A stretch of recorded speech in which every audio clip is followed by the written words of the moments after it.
На протяжении уже 7 лет добрая акция «Елка добра» помогает тысячам детей почувствовать всю теплоту самого волшебного праздника. Организаторы акции делятся, что подарки покупают не только взрослые, но и дети.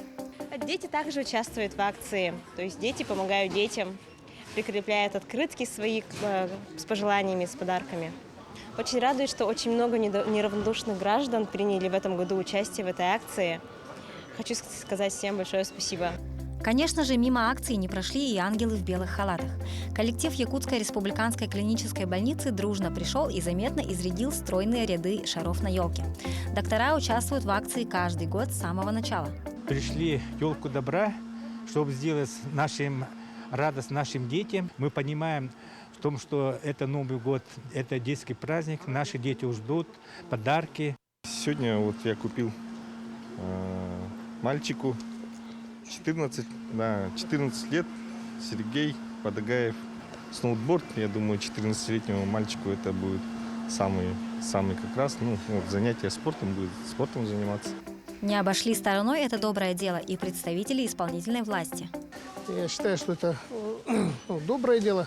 Накануне Нового года наши детишки ждут чуда. И я думаю, что мы должны таких семей поддерживать, многодетных. И спасибо организаторам. Я ежегодно участвую, стараюсь участвовать. И также коллег призываю людей неравнодушных участвовать в этой акции. На сегодняшний день собрано уже более 1500 подарков. Осталось собрать еще чуть больше 400. Для того, чтобы порадовать ребенка, нужно просто прийти в магазин «Бубльгум» по адресу улица Кальвица, 14 или улица Дзержинского, 71, либо в хозмаркет по адресу улица Чернышевского, 107/1. Затем снять один из шаров с именем и возрастом ребенка, выбрать подарок в соответствии с возрастом и полом, оплатить и положить в специальный бокс. И в канун Нового года именно ваш подарок сделает одного ребенка счастливее. Мария Кардашевская, Георгий Григорьев, Якутск.